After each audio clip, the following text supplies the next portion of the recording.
Bem, estamos aqui de volta para conversar um pouquinho a respeito da produção desse nosso especial. Tivemos a ideia de pedir a sua colaboração e foi uma agradável surpresa verificar como foi grande a adesão e como esse assunto, de fato, é uma pedra no sapato na vida do professor. Eu queria contar um pouquinho como foi que essas colaborações nos ajudaram.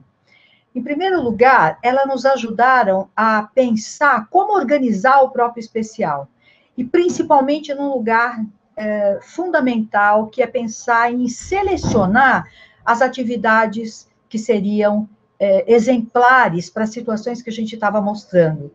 Então, o que tentamos fazer foi selecionar exemplos de atividades que incomodavam e para as quais os professores nos solicitavam exemplos ou alternativas para pensar o seu trabalho.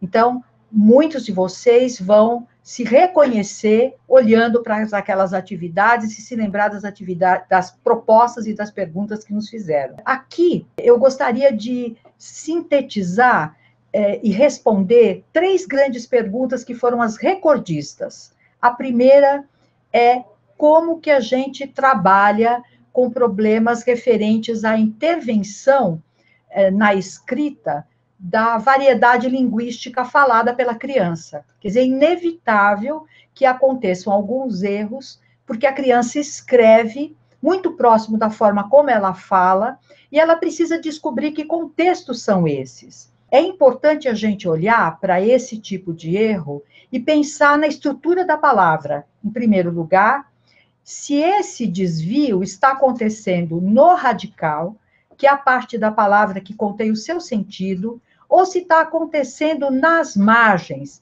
A margem esquerda, onde estão os prefixos, e a margem direita, que é muito produtiva em português, que é onde estão os sufixos e as desinências, que indicam tempo e modo dos verbos, pessoa e número, singular e plural no caso dos nomes, feminino e masculino no caso dos nomes também. Se esse desvio acontece no final, é muito possível a gente organizar e construir uma regularidade se apoiando na morfologia. Por exemplo, eu falo aluno, mas preciso escrever aluno. Aprender que o é a forma que indica o masculino vai me ajudar a resolver todos os outros problemas que implicam o uso dessa desinência, dessa terminação própria do gênero. Outra coisa ainda, se a criança escreve pegou em lugar de pegou, também é possível mostrar que essa forma do pretérito perfeito termina sempre em ou e não em o. E isso não precisa usar metalinguagem ou a terminologia como eu acabei de fazer aqui. Basta você colocar uma lista de palavras e mostrar que todos os verbos se comportam desse jeito, nesse tempo e nessa pessoa. Um outro grupo de questões bastante numerosas tinha a ver com as regularidades contextuais. Como ensinar que valores uma letra pode representar dependendo da posição que ela ocupa na palavra.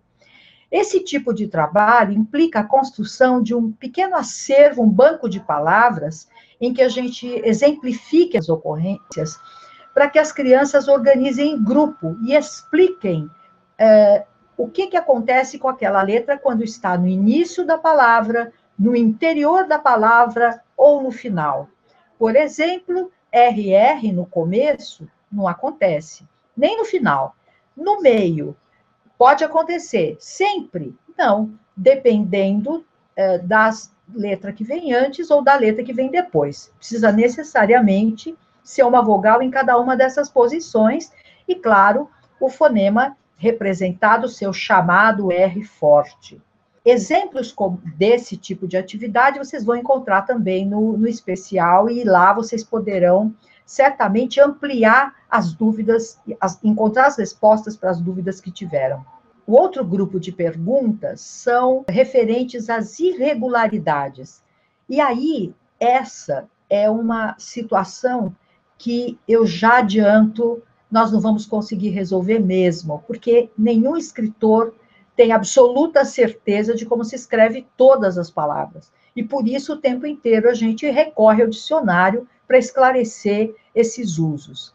Por outro lado, um lugar importante para trabalhar com relação a esse aspecto é focar nas palavras mais frequentes. A gente tende a ser mais tolerante quando se erra uma palavra irregular, que seja mais rara do que quando seja uma palavra muito frequente. Para resolver essa questão, foi a parte mais divertida do especial, e acho que certamente porque inspirada pelas energias positivas que vocês nos mandaram via as perguntas. Nós pensamos e criamos um super-herói, que é o Lexicon, um super-herói que materializa o dicionário, que aparece sempre que os problemas nos acometem. Como escrever? É com S ou com Z? É com X ou é com CH? É com C cedilha ou com 2 S?